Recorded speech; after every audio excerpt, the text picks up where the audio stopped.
Shalom, selamat pagi.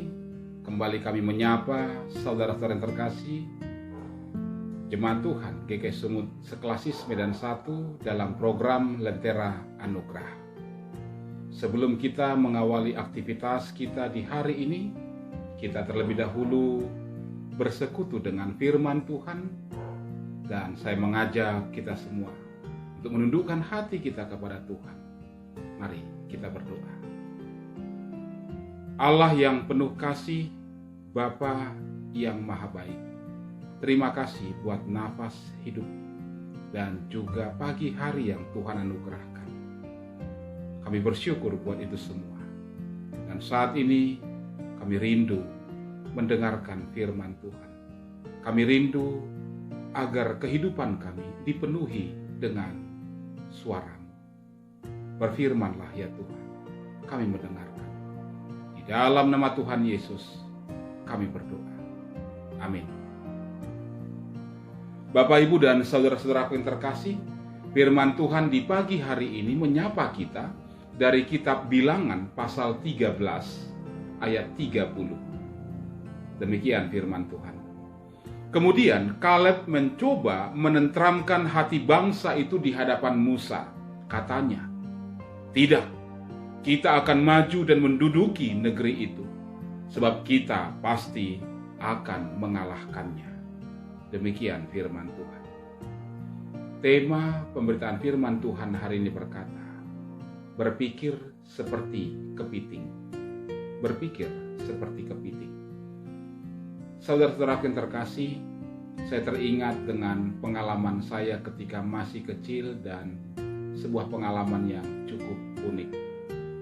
Saat itu saya bersama dengan beberapa teman sedang bermain dan juga sedang mandi di tepi laut. Dan sembari kami juga menangkap kepiting dengan sebuah alat perangkap yang sangat sederhana. Tapi ternyata dengan alat yang sederhana tersebut, kami mendapatkan kepiting yang cukup banyak. Ketika kami sudah mengumpulkan kepiting-kepiting yang kami dapat, saya sebenarnya merasa heran. Mengapa kepiting begitu bodoh sehingga mudah ditangkap?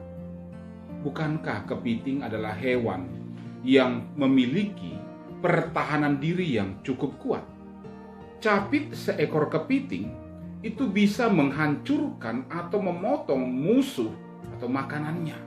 Bahkan dengan capitnya, dia bisa menghancurkan batu kapur tertentu. Tentu, dengan capit tersebut juga, kepiting bisa memotong anyaman bambu, tempat di mana dia terperangkap. Dan kebetulan kami saat itu membuat perangkap kepiting dari anyaman bambu. Saya berpikir, mengapa kepiting tidak bisa lolos? Mengapa perangkap ini selalu berhasil menangkap kepiting? Ternyata ada dua kesalahan fatal dari kepiting. Yang pertama, kepiting adalah jenis hewan yang suka mengikut.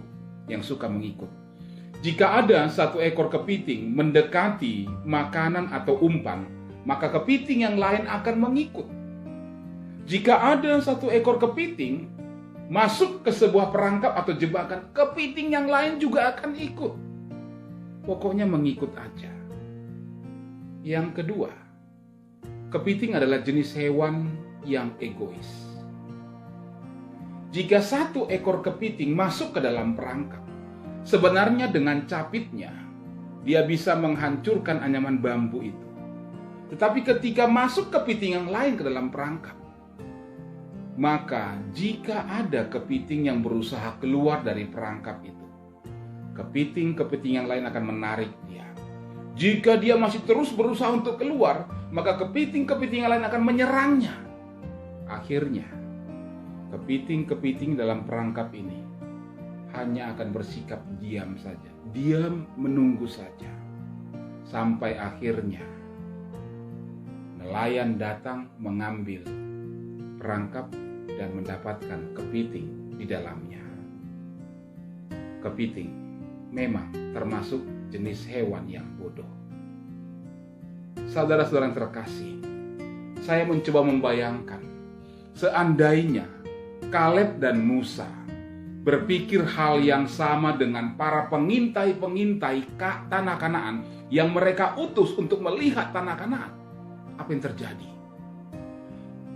Para pengintai tanah Kanaan memang sudah melihat keindahan, kesuburan dari tanah Kanaan tersebut. Tetapi di balik laporan mereka juga dikatakan mereka sangat takut. Mereka sangat khawatir ketika melihat orang-orang yang mendiami tanah Kanaan tersebut. Orang-orang yang kelihatannya sangat kuat. Raksasa-raksasa bahkan laporan mereka. Mereka ketakutan. Seandainya saja Kaleb dan Musa mengikuti perasaan dan isi hati mereka, apa yang terjadi? Seandainya saja Kaleb dan Musa tidak berani keluar dari kebodohan, ketakutan, kecemasan, keegoisan dari para pengintai tanah Kanaan, apa yang akan terjadi? Saya yakin mereka tidak akan pernah melihat keindahan dan kesuburan tanah Kanaan. Saya yakin mereka tidak akan pernah menikmati indahnya tinggal di tanah tersebut, tanah yang sudah Tuhan janjikan kepada mereka. Yang satu ketakutan, yang lain juga ikut. Yang satu cemas, yang lain juga ikut. Untunglah Kaleb dan Musa tidak ikut-ikutan berpikir seperti para pengintai dan juga orang-orang yang terpengaruh. Untunglah Kaleb dan Musa tidak punya karakter seperti kepiting yang bodoh. Mereka berani mengambil resiko berhadapan dengan pandangan orang banyak. Meskipun ada begitu banyak orang berusaha untuk menggagalkan itu. Padahal hanya karena ketakutan mereka saja. Saudaraku yang terkasih, perubahan memang membutuhkan keberanian seseorang untuk berjuang. Perubahan bukan hanya didasarkan suara orang banyak. Sebab terkadang suara orang banyak pun bisa salah.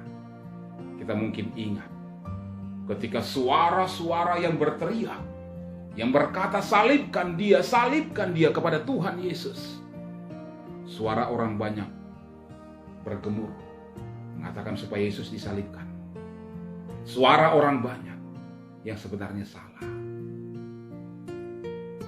Dan dalam konteks kita saat ini, Kitab Bilangan pasal yang ke-13, seandainya saja Kaleb dan Musa ikut-ikutan dengan suara orang banyak, apa yang terjadi? Perubahan tidak akan pernah terjadi. Oleh karena itu, ketika kita membutuhkan, merindukan, mengharapkan sebuah perubahan dalam hidup, maka keluarlah dari cara berpikir kepiting. Jangan seperti kepiting. Satu masuk perangkap, yang lain mengikut. Satu salah, yang lain ikut-ikutan salah. Yang satu ingin melakukan perubahan, yang lain menjegalnya. Perubahan tidak akan pernah tercipta. Situasi hidup kita saat ini butuh perubahan, saudara-saudaraku. Tetapi untuk mendapatkan sebuah perubahan, jadilah orang-orang yang berani untuk melakukannya. Hidupmu perlu perubahan, maka ubahlah. Tetapi ingat, berikan ruang dan tempat bagi Allah untuk berkarya. Sama seperti Musa dan juga Kaleb. Keberanian mereka untuk melakukan perubahan menentang suara orang banyak, sembari memberikan ruang dan gerak bagi Allah mewujudkan janjinya. Dan akhirnya terjadi. Demikian juga yang kita harapkan dalam kehidupan kita. Amin. Mari kita berdoa. Terima kasih Tuhan, Engkau telah berfirman bagi kami, mengingatkan kami ketika kami merindukan sebuah perubahan dalam kehidupan kami, supaya kami tidak bertindak, bersifat seperti kepiting yang bodoh, yang hanya mengikut kepada yang lain, yang tidak pernah berpikir kritis, apakah itu benar. Terkadang lebih mementingkan suara orang banyak daripada suara Tuhan atau suara kebenaran. Berikan bagi kami ya Tuhan keberanian untuk mengubah kehidupan, terlebih di tengah-tengah situasi saat ini. Namun, ingatkan kami Tuhan untuk tetap memberi ruang dan tempat bagi-Mu berkarya dalam hidup kami. Terima kasih Tuhan, kami yakin perubahan yang indah akan terlihat dalam hidup kami jika kami benar-benar mengimani dan melakukan apa yang Tuhan kehendaki. Dengarkan ya Tuhan doa kami yang kami bawa dalam nama Putra-Mu Tuhan Yesus, Allah kami, Juru Selamat kami yang mendengar dan menyempurnakan doa kami dalam doa Bapa kami. Kita ucapkan bersama-sama. Bapa kami yang di sorga, dikuduskanlah nama-Mu, datanglah kerajaan-Mu, jadilah kehendak-Mu di bumi seperti di sorga. Berilah kami pada hari ini makanan kami yang secukupnya, dan ampunilah kami akan kesalahan kami, seperti kami juga mengampuni orang yang bersalah kepada kami. Dan janganlah membawa kami ke dalam pencobaan, tetapi lepaskanlah kami daripada yang jahat, karena Engkau yang punya kerajaan, dan kuasa, dan kemuliaan sampai selama-lamanya.